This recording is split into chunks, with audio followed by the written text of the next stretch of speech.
दैनिक state समाचार TV में आप सबका स्वागत है। जिस तरह से हमने आपको कुछ समय पहले एक खबर दिखाई थी जिसमें कि आज जम्मू कश्मीर के मुख्यमंत्री उमर अब्दुल्ला जो हैं सांबा जिला में पहुंचे थे, जहां पर उन्होंने प्रशासनिक अधिकारियों के साथ एक रिव्यू बैठक की। सीएम उमर अब्दुल्ला साहब जो हैं वह अपने जो डेलीगेट जहां पे पहुंचे हुए थे, कम से कम भी 10 से 12 डेलीगेटों के साथ मिले, उनकी बातें सुनी और डेलीगेट्स ने भी उनको अपने ज़िले की समस्या, अपने क्षेत्र की समस्याएं बताई और वहीं जो उनको मेमोरेंडम भी सौंपे गए।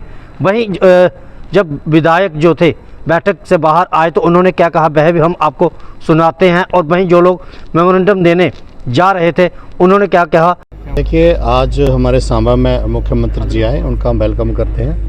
और हमारा एक डेलीगेशन था कि हमारे सांबा जिला के अंदर एक क्लस्टर यूनिवर्सिटी बन रही है, हम उसका वेलकम करते हैं। तो एक वहाँ पे समस्या आ रही थी कि वहाँ पे कुछ लोग 20-30 लोग हैं जिनका वहाँ पे स्ट्रक्चर बने हुए हैं। तो हमने उनसे ये अपील की है कि जो स्ट्रक्चर बने हुए हैं उनके लिए कोई कंपेंसेशन दी जाए और उसके रिगार्डिंग उनको कुछ ज़मीन दी जाए ताकि वो आसानी से शिफ्ट हो जाए और यूनिवर्सिटी बनने में कोई दिक्कत ना आए।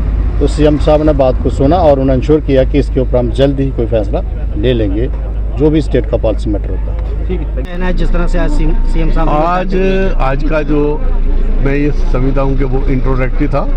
वो फर्स्ट टाइम सांबा में आए हैं, उन्होंने डीसी से पूरी रिपोर्टिंग ली जिले की। जो हालांकि कुछ काम जो है वो थोड़े से डिले हुए हैं क्योंकि इलेक्शन 2 हो गई, पहले लोकसभा की थी फिर विधानसभा की थी, लेकिन फिर भी अच्छी प्रोग्रेस है और उन्होंने कहा कि ये प्रोग्रेस बढ़नी चाहिए। और बाकी जो हमारे इश्यूज थे, हम तीनों ने अपने अपने इश्यूज जो है वो दिए और उन्होंने कहा कि अब्दुल्ला साहब ने यहाँ पर जो डेवलपमेंट के काम सांबा जिला में चल रहे हैं उनको लेकर एक रिव्यू बैठक यहाँ रखी गई थी। हमारे तीनों ऑनरेबल एमएलए जनाब साफिया साहब, जनाब सीपी गंगा साहब और डीडीसी चेयरपर्सन साहब, सभी ऑफिसर्स और ऑफिशियल यहाँ पे मौजूद थे।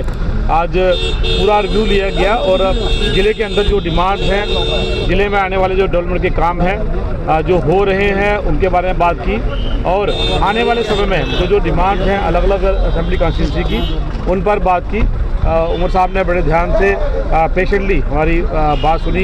ऑनरेबल मिनिस्टर्स को उनके कंसर्न डिपार्टमेंट की जो डेवलपमेंट के इशू हैं उनसे बात की और ख़ास करके रामगढ़ हमारी न्यूली कार्ड जो हमारी कॉन्स्टिट्यूंसी है उसमें लैंड को लेके जो सेंट्रल गवर्नमेंट ने, आदरणीय मोदी साहब ने और अमित शाह जी ने, हमारे ऑनरेबल होम मिनिस्टर ने लैंड ओनरशिप राइट्स जो रिफ्यूजीज हमारे भाइयों को दिए थे उनकी इम्प्लीमेंटेशन हो, उसके साथ साथ जो हमारे लोकल लाटीज हैं उनको भी ये राइट्स मिले, इस पर हमने जोर दिया। ऑनरेबल सीएम साहब ने कहा है कि उन्हें एश्योर किया है कि वो इस पर काम करेंगे और जल्दी ही हमारी जो हमने बातें की हैं, जो इशू उठाए रेज किए हैं उनको वो सेंटर से ही बात करेंगे और ख़ास करके पावर को लेके जो बिजली के कट्स हैं, नहर का पानी को लेके जो बातें हैं और कंपनसेशन टू द फार्मर जो बॉर्डर पे है उस पर लेकर जो मैंने बात की है, वो सब बातों पे उन्होंने ध्यान से गौर किया है और आने वाले समय में वो उन्होंने हमें एश्योर किया है कि वो इसको रिजॉल्व भी करेंगे। बहुत धन्यवाद। जिलों में आके एडमिनिस्ट्रेशन के साथ बैठ के गवर्नमेंट के एक्टिविटीज़ रही हैं, डेवलपमेंट को लेके, हालात को लेके उनका जायज़ा लिया जाए, रिव्यू लिया जाए और जहाँ पे कुछ कमी रही हो, जहाँ पे कुछ दुरुस्त करने की ज़रूरत हो, उसके लिए हम अफसरों को हिदायत देते हैं और जहाँ पे ठीक रहा वहाँ अफसरों की हम शाबाशी करते हैं। आम तौर पे इस साल हमने देखा है कि डेवलपमेंट के लिहाज से थोड़ी सी मुश्किल का हमें सामना करना पड़ा क्योंकि लगातार एक के बाद एक जो इलेक्शन हुए, जो कोड ऑफ कंडक्ट लगा, उसमें डेवलपमेंट की एक्टिविटीज़ में थोड़ी कमी आई। लेकिन अब कोशिश की जाएगी इस महीने और अगले साल के 3 महीने में जितना ज़्यादा इसमें हम तेज़ी ला सकें, लाने के लिए हमने अफसरों को कहा हुआ है। सबसे जाने माने कलाकारों में उनका नाम जो है शामिल है,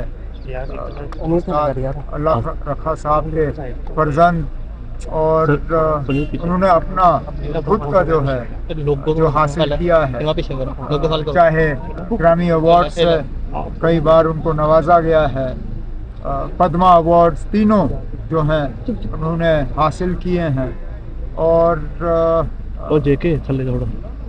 उनका अब ना रहना इस मुल्क में खासकर कल्चर के लिहाज से देखें तो एक वैक्यूम पैदा हुआ है जो भरना लगभग नामुमकिन होगा। अफसोस है और अल्लाह ताला से हम दुआ करते हैं कि उनको जन्नत में डेवलपमेंट देखने का आज वक्त मिला नहीं। आपसे सुन रहा हूँ पार्लियामेंट में ये हुआ, जम्मू जाके जब टीवी खोलने का मौका मिलेगा देख लूँगा, फिर बात करेंगे। सर, जम्मू कश्मीर के हालात की अगर बात करें तो गवर्नर हाउस के बाद सरकार करने के बाद कितना फर्क लगता है आपको? क्या चीज़? जम्मू कश्मीर के हालात, जब गवर्नर जरूर था उसके बाद गवर्नमेंट बनी है, तो क्या लगता है कितना चेंज? ये बड़ा सवाल है ना, ये कभी बैठेंगे तो उस पर बात करेंगे, यहाँ खड़े खड़े तो इसका जवाब मैं दे नहीं सकता। ठीक है, थैंक यू। जिस तरह से आपने विधायकों की बात भी सुनी, उसके बाद जो डेलीगेटेड थे उनकी बात भी सुनी, और डेलीगेटों की अगर बात की जाए तो जिनमें अलग अलग कैटेगरीज़ के जहाँ जैसे कि बार एसोसिएशन के मेंबर थे, प्रधान थे, उसके बाद जो इंडस्ट्री के प्रधान थे, वहीं कुछ सामाजिक संगठन भी थे, कुछ राजनीतिक संगठन भी मौके पर पहुंचे हुए थे, और उन लोगों ने क्या कहा वह भी आपने सुना। अब आप लोग भी कमेंट बॉक्स में अपनी राय जरूर रखें। देखते रहें दैनिक स्टेट समाचार। मुझे और मेरे सहयोगी को दे इजाज़त। धन्यवाद।